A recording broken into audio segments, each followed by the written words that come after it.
FY25 के दूसरी तिमाही के सारे नतीजे अब लगभग आ चुके हैं। निफ्टी 50 की कंपनियों ने नतीजे पेश कर दिए हैं। तो अब वक्त है यह समझने का कि कौन सी कंपनियों ने नतीजे अनुमान से बेहतर पेश किए, किसने अनुमान से कमजोर नतीजे पेश किए और किसने अनुमान के मुताबिक नतीजे पेश किए। तो निफ्टी 50 की टोटल 50 कंपनियों की एक लिस्ट बनाई गई और उसका रिव्यू किया गया कि किन कंपनियों ने कैसे नतीजे पेश किए।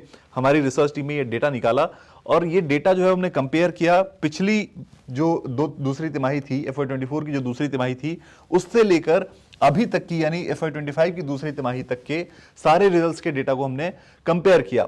अब इसमें जो आप ग्रीन लाइन देख पा रहे हैं वो ग्रीन लाइन है कि बीट एस्टिमेट यानी अनुमान से बेहतर नतीजे। अगर आप येलो लाइन देख रहे हैं उसका मतलब है कि इन लाइन विद एस्टिमेट यानी अनुमान के मुताबिक नतीजे, और रेड का मतलब है कि अनुमान को मिस कर दिया उन कंपनियों के नतीजों ने, अनुमान से कमजोर नतीजे उन कंपनियों के रहे।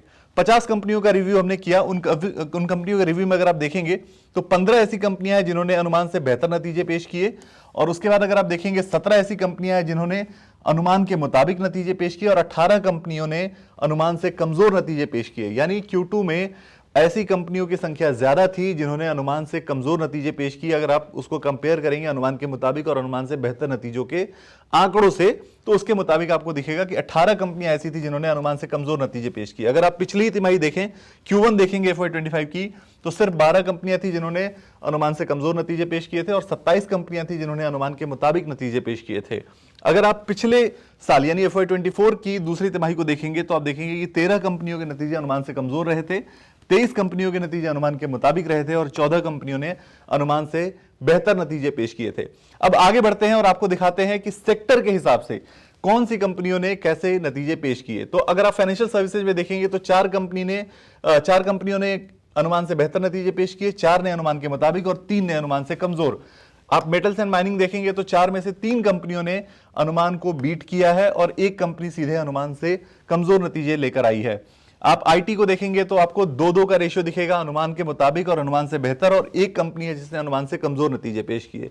आप ऑटो एंसिलरी देखेंगे तो वहां भी आपको दिखेगा कि एक कंपनी है ऐसी जिसने अनुमान से बेहतर नतीजे पेश किए, 2 ने अनुमान के मुताबिक और 3 ने अनुमान से कमजोर। हेल्थ केयर भी आप देखें तो ऐसा ही आंकड़ा है। इसके अलावा एफएमसीजी आप देखेंगे तो 3 कंपनियों ने अनुमान के मुताबिक नतीजे पेश किए और एक ने अनुमान से कमजोर नतीजे पेश किए। जाते जाते आपको हीट मैप भी दिखाते हैं निफ्टी 50 का, जिसमें 50 कंपनियों को हमने कलर कोड के जरिए बताया है कि किसके नतीजे कैसे रहे। तो ग्रीन कंपनियां जो हैं उनके नतीजे अनुमान से बेहतर रहे, जो येलो में कंपनियां हैं उनके नतीजे जो है वो अनुमान के मुताबिक रहे, और जो रेड में कंपनियां हैं उन्होंने अनुमान से कमजोर नतीजे पेश किए। अब ये अनुमान किसका है? तो अनुमान ब्लूमबर्ग का है। ब्लूमबर्ग के एस्टिमेट से कंपेयर किया हमने, हमारी रिसर्च टीम ने ये डेटा निकाला कि ब्लूमबर्ग के एस्टिमेट से कंपनियों ने कैसे नतीजे पेश किए, क्या उनसे जो एस्टिमेट था उससे ज्यादा अच्छे नतीजे आए या फिर उसके मुताबिक आए या फिर उससे कमजोर नतीजे आए। जो ये पूरी डिटेल है वो हमने रिसर्च की और उसके बाद जो डेटा था वो आपके सामने रखा। ये रिसर्च आपको कैसी लगी? आप इस तरह के और कौन से डिटेल्स को जानना चाहते हैं, कौन से आंकड़े समझना चाहते हैं, हमें कमेंट बॉक्स में जरूर बताएं, और ऐसे ही वीडियोस के लिए एनडीटीवी प्रॉफिट हिंदी को सब्सक्राइब जरूर करें।